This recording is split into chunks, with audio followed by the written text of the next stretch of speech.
I helped my girlfriend get a job at my company. 2 months later, I got called into HR. She filed a harassment report against me to take my position. When I confronted her, she said, "It's nothing personal.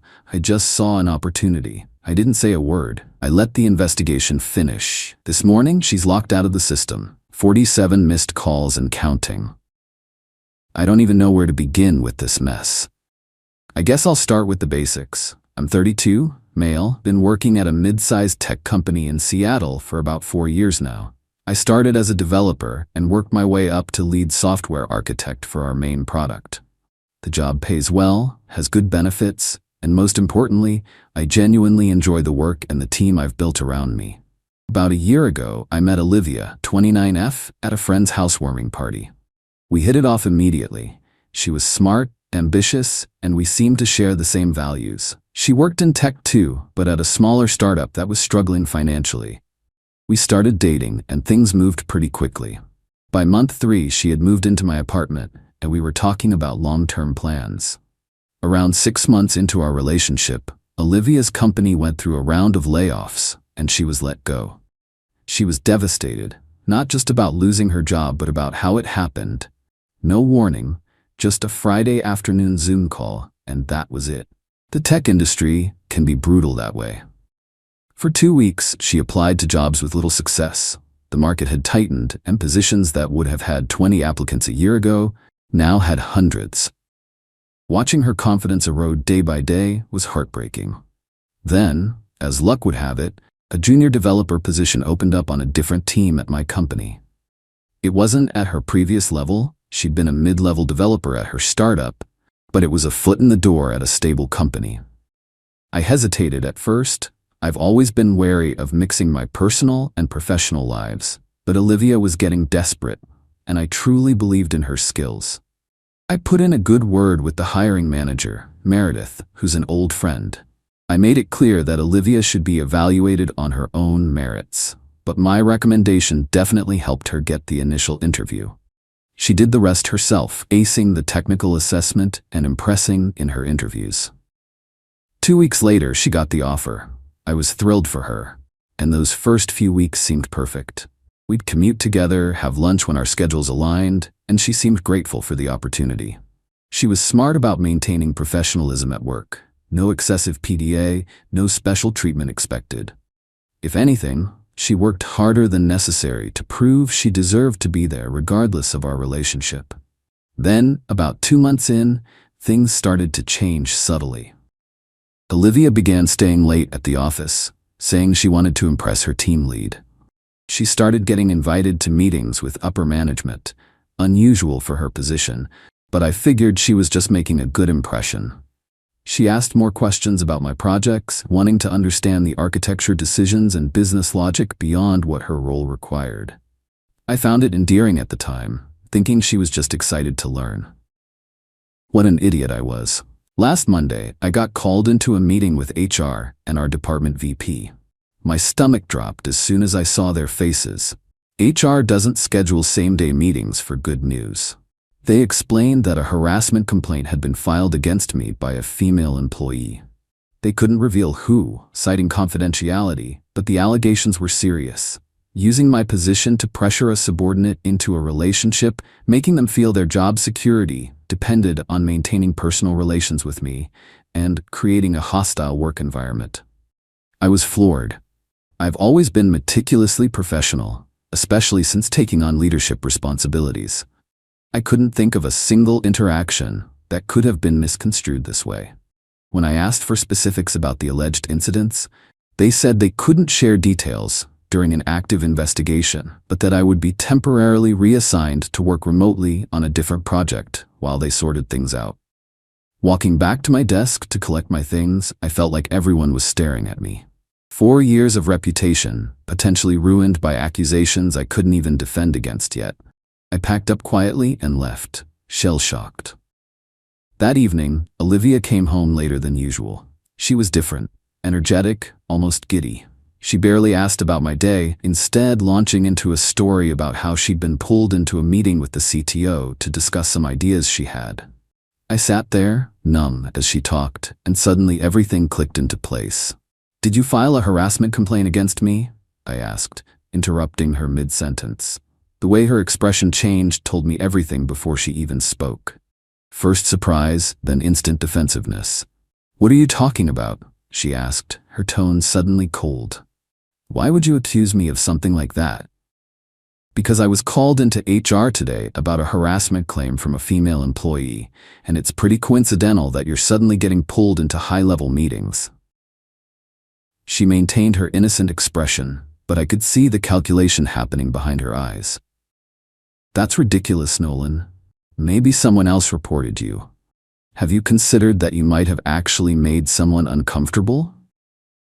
In 4 years, I've never had a single complaint. Then suddenly, 2 months after you start, this happens?" She switched tactics, tears welling up in her eyes. "I can't believe you don't trust me. After everything we've been through." She moved toward me like she was going to embrace me, but I stepped back. "Stop. Just stop. I know it was you." Her demeanor changed instantly, the tears vanishing as quickly as they had appeared. She studied me for a moment, then sighed. "You know what? Fine.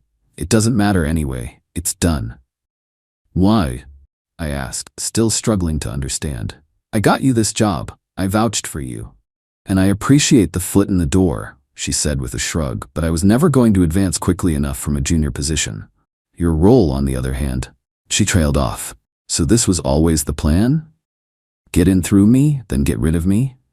"Not from the beginning," she said, and I could tell this was the closest to honesty she'd been. "But once I saw how things worked there, how the leadership structure operated, how decisions were made, I realized I'd never move up fast enough the conventional way." "What about us? Our relationship?" She looked at me with something resembling pity. "Nolan, we wanted different things. You were content with your position, your steady progress. I need more, faster, and honestly—" She hesitated, then continued with brutal frankness. "The passion wasn't there anymore, hasn't been for months." The revelation hit me like a physical blow. Not just that she'd betray me professionally, but that our entire relationship had apparently meant so little to her. "And you thought filing false harassment claims was easier than just breaking up with me?" "Breaking up wouldn't have solved my professional situation," she said simply. "And I have evidence, by the way.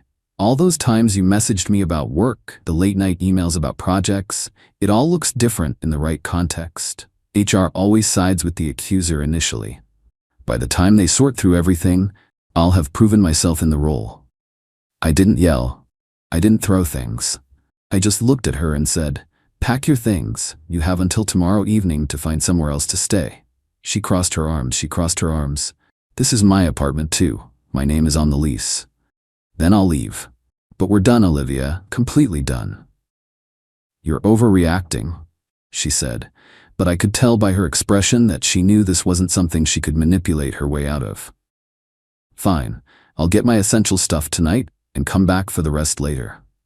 She grabbed some clothes and toiletries, all while acting like I was the one being unreasonable. Before she left, she turned to me one last time. "You know, this wouldn't have been necessary if you'd just helped me advance normally.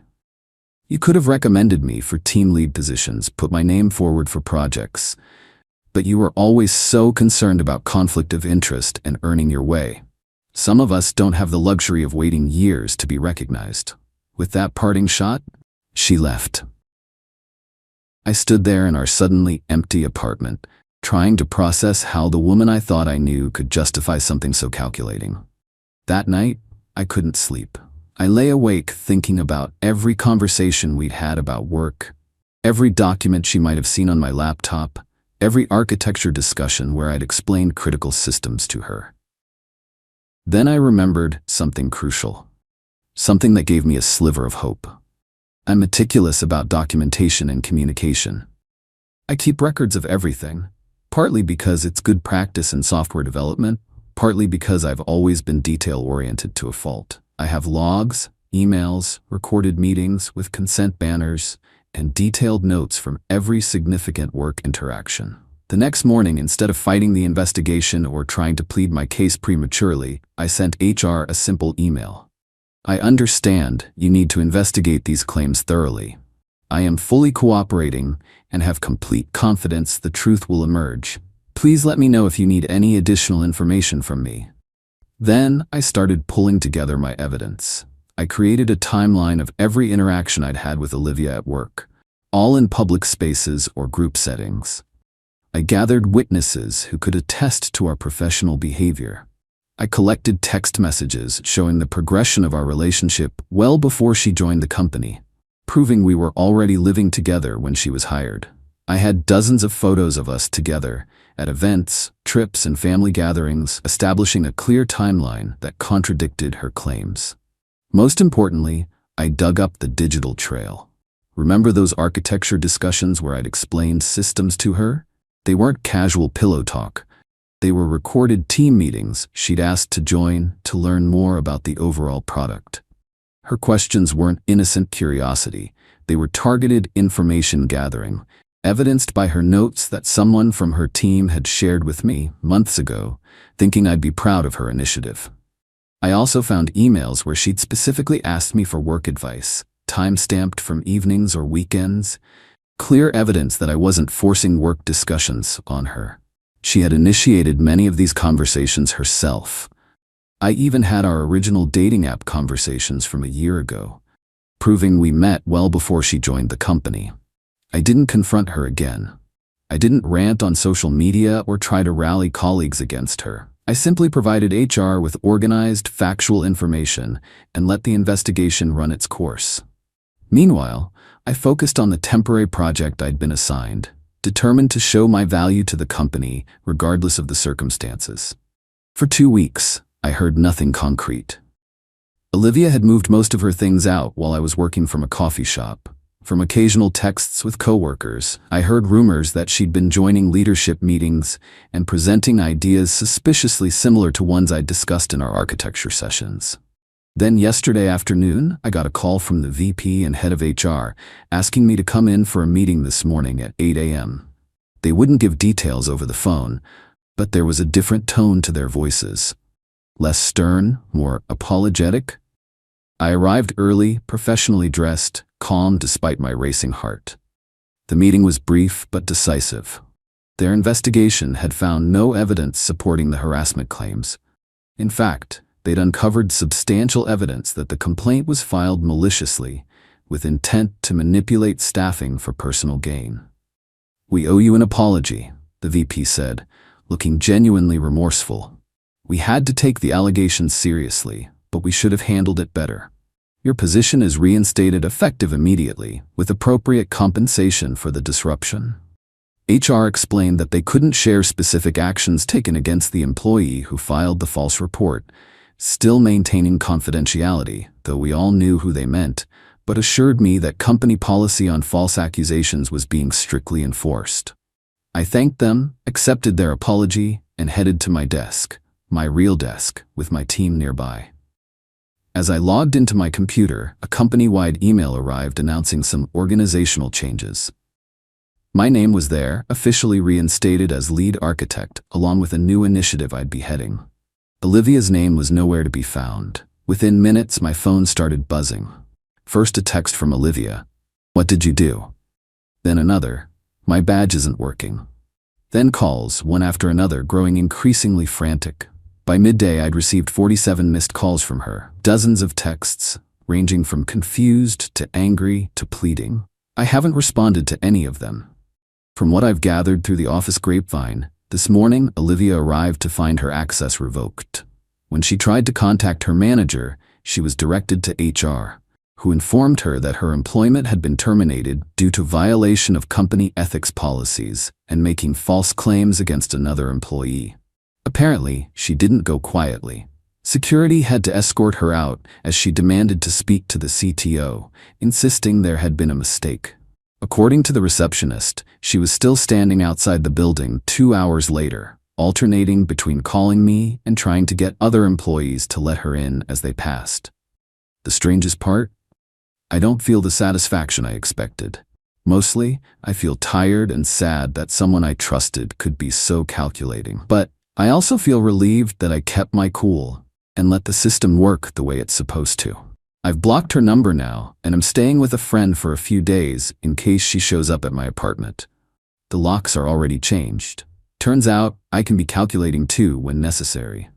I guess the lesson here is document everything. Trust your instincts, and remember that sometimes the best revenge isn't some elaborate scheme. It's simply letting someone's own actions catch up with them. Update 1 week later. First, I want to thank everyone for the overwhelming support on my original post. I wasn't expecting that level of response, and reading your comments helped me feel less alone during a pretty dark time. It's been a week since everything went down, and I promised some of you an update, so here it is. The aftermath has been intense. After blocking Olivia's number, she found increasingly creative ways to try contacting me. Emails from new addresses, messages through mutual friends, even a handwritten letter slipped under my friend's door. How she found that address, I have no idea, and it's more than a little concerning.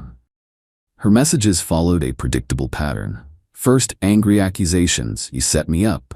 Then minimizing what she did, "It was just a small lie that got out of hand." Then self-pity. "My career is ruined because of you." And finally, desperate pleas. "Please just talk to me, I can explain everything." I haven't responded to any of them. The most bizarre development came 3 days ago when she somehow got my mother's phone number and called her, sobbing about how I had misunderstood the situation and claiming we were actually engaged but having a fight. My mom, bless her, saw right through it. "If you were engaged to my son, why haven't I met you in the year you've been dating?" Olivia apparently hung up immediately. At work, things have been surprisingly positive. My team welcomed me back with what can only be described as collective relief. Turns out, during my absence, Olivia had tried implementing some changes to our architecture that would have created serious technical debt down the line. My temporary replacement had pushed back, but she'd gone over his head, claiming the changes were originally my ideas. My VP pulled me aside on my second day back and explained more about what happened behind the scenes. Apparently, Olivia's plan might have worked if not for one key miscalculation. She'd targeted the wrong person. I have a reputation as someone measured and detailed, while she was still relatively unknown. When my evidence contradicted her claims so thoroughly, they dug deeper and found some disturbing patterns. 1. She'd been selectively forwarding herself confidential emails from project discussions she wasn't supposed to have access to. 2. She'd approached several senior developers with leading questions, then presented their insights as her own in meetings with leadership. 3. Most damning of all, they found draft emails in her company account where she'd practiced her harassment narrative, refining the details to make them both believable and difficult to disprove. She'd even researched company policies about harassment complaints and saved links to articles about how to document workplace hostility. She'd forgotten that drafts are stored on company servers and that IT regularly monitors research patterns for security purposes. The VP assured me that beyond the termination, they've strengthened some security protocols and improved their investigation procedures as a result of this incident. Small comfort, but at least some good came from it. On the personal front, I've been staying at my friend's place while I sort out the apartment situation. Legally, since both our names are on the lease, it's complicated. I've spoken with the landlord, who was surprisingly understanding, and I'm either going to break the lease with a penalty or take over the full rent until it ends in 4 months. Either way, I'm not going back there to live. Too many memories, and frankly, I don't entirely trust that Olivia won't show up unannounced. Several friends who knew us as a couple have reached out. Most have been supportive after hearing what happened, but a few took her side initially, believing I must have done something to provoke such actions. One former friend actually suggested I should have stepped aside gracefully if she wanted the position that badly. Needless to say, we're no longer in contact. The most unexpected conversation came from Meredith, the hiring manager who'd given Olivia a chance, based partly on my recommendation. She took me to lunch yesterday and apologized profusely, feeling responsible for bringing Olivia into the company. I assured her the fault was entirely Olivia's. Meredith had simply evaluated a candidate who interviewed well and had the technical skills for the position. Neither of us could have predicted this outcome.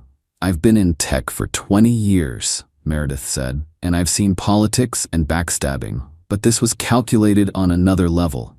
She used your relationship as both a weapon and a shield. That comment has stuck with me because it's so accurate.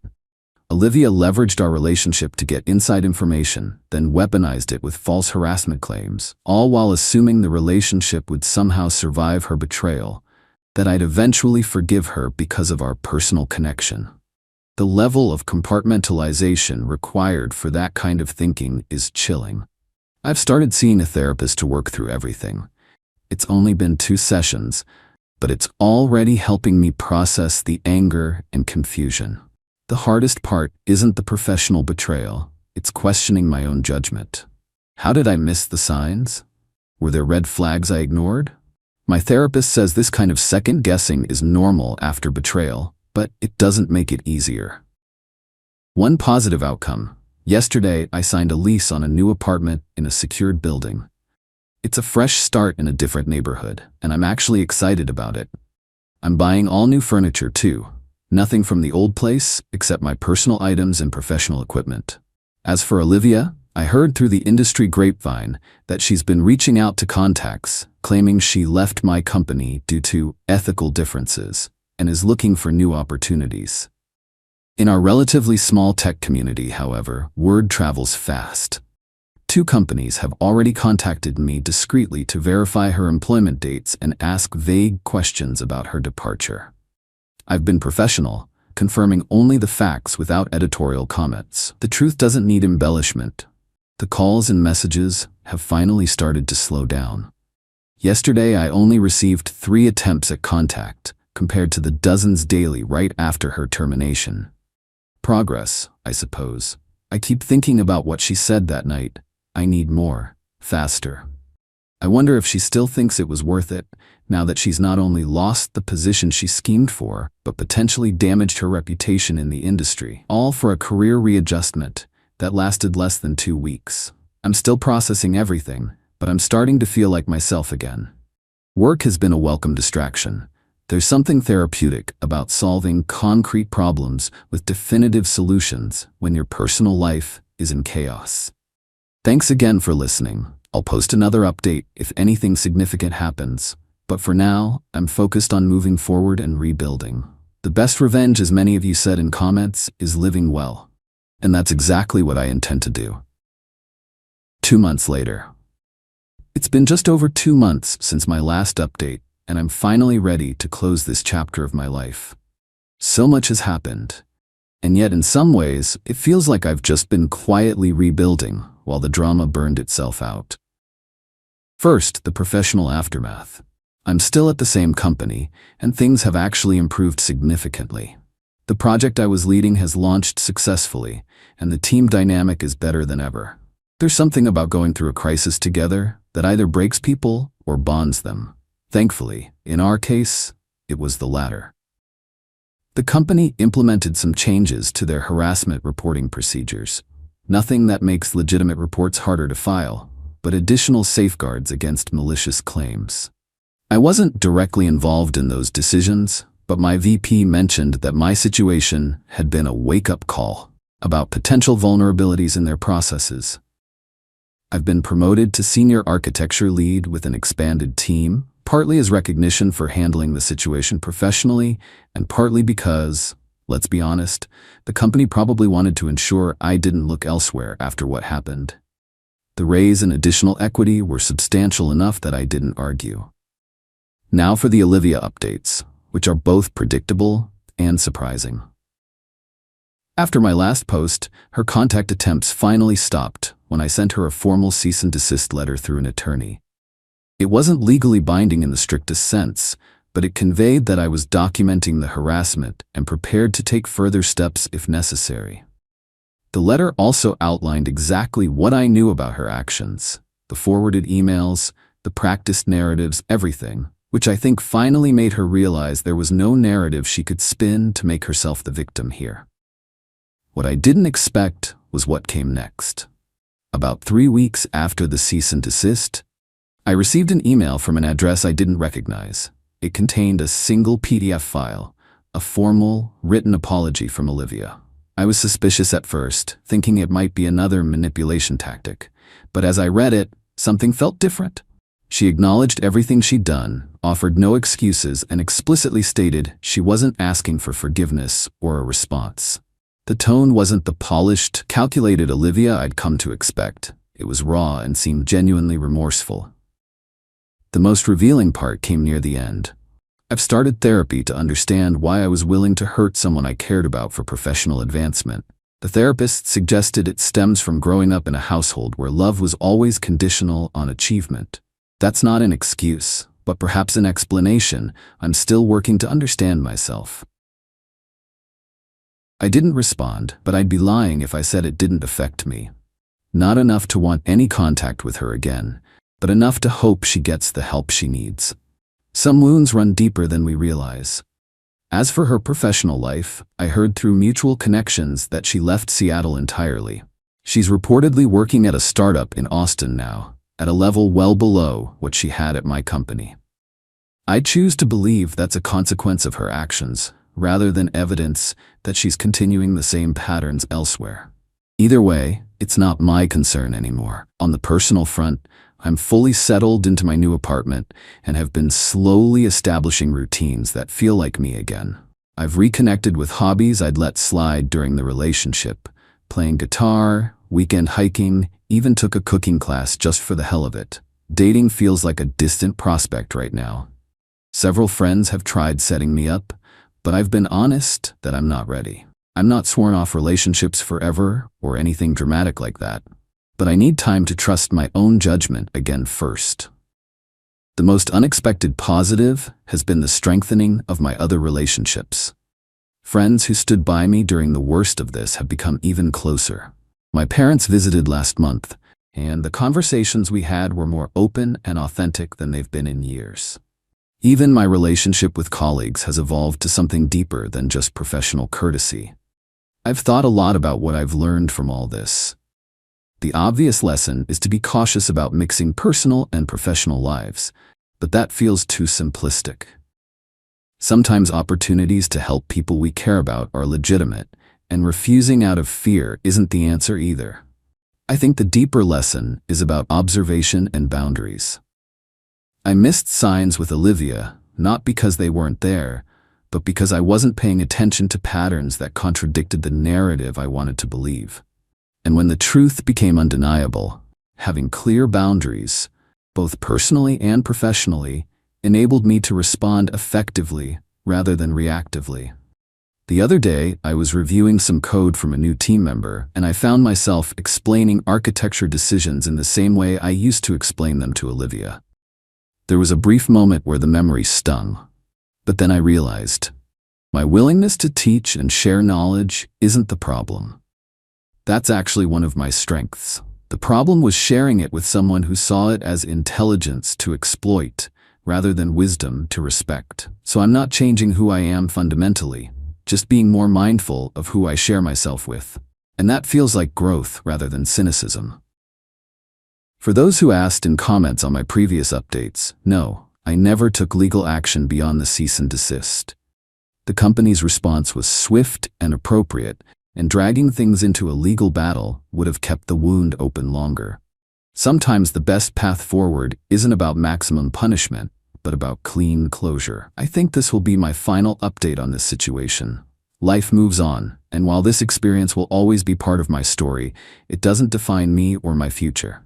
If there's a silver lining, it's the clarity that comes from having your trust severely tested. You learn what you value, who you are when challenged, and how resilient you can be when necessary. Thank you all again for the support, advice, and occasional tough love throughout this process. It made a difference knowing I wasn't navigating this alone. TLDR. Ex-girlfriend who tried to sabotage my career has moved across the country, sent an unexpected apology, and appears to be facing appropriate professional consequences. Meanwhile, I've been promoted, moved into a new place, and am rebuilding a life that feels authentic and secure. Sometimes the best revenge really is just moving forward.